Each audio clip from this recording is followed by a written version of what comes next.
Un sentiment partagé. Lundi 8 novembre, Lisa, une jeune femme âgée de 17 ans, est partie faire un jogging dans l'après-midi avant de disparaître mystérieusement. Après d'importants moyens déployés pour tenter de la retrouver, elle est réapparue mardi soir, dans un kebab de Sablé-sur-Sarthe. Dans les colonnes de Ouest France ce vendredi 21 novembre, Coxal Sifsi, le gérant, a fait quelques confidences. Ce dénouement laisse un sentiment d'un grand gâchis, a-t-il d'abord assuré. La raison ? L'emballement et le tourbillon médiatique que cette histoire a généré, précise-t-il. Selon lui, cette histoire a donné du grain à moudre à de mauvaises personnes, en faisant rejaillir de vieux démons sur l'insécurité. J'ai entendu toutes sortes de choses désagréables dans les conversations, s'est-il souvenu avant d'ajouter, on a imaginé le pire, cherché des coupables. Si est-il beaucoup d'angoisse, de rumeurs, de commentaires et de malentendus pour rien. Toutefois, Coxal Sifsi indique vouloir être indulgent.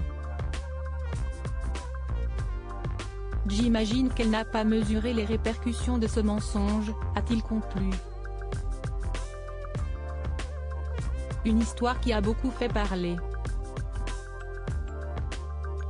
La disparition de Lisa a été très commentée sur les réseaux sociaux et dans les médias. Lorsqu'elle a été retrouvée, la jeune fille était en état de choc.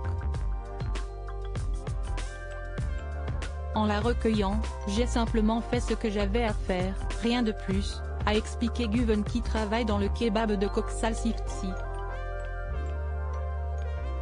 Lors de sa première audition, Lisa avait expliqué avoir été enlevée par deux individus qui roulaient dans une camionnette verte lors de son jogging.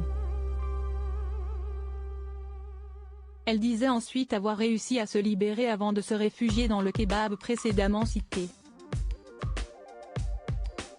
Rapidement, une enquête avait été ouverte et celle-ci avait été requalifiée en enlèvement et séquestration.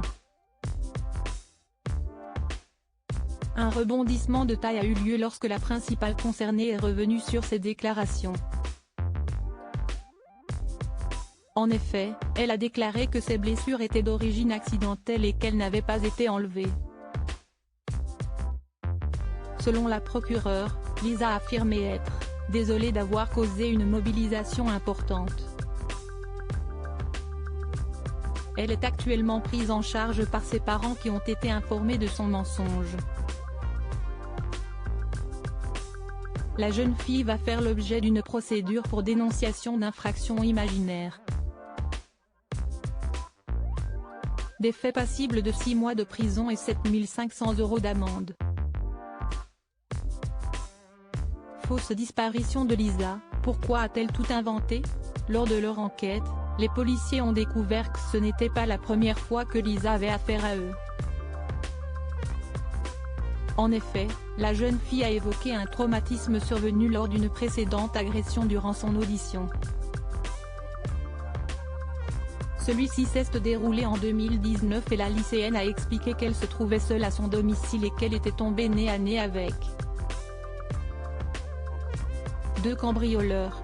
Ces derniers l'auraient bousculée avant de prendre la fuite. Serait-ce une des raisons qui l'ont poussée à inventer cette histoire? Selon une source proche de l'enquête, elle souffrirait d'un manque de reconnaissance par ses proches. En attendant, l'enquête se poursuit.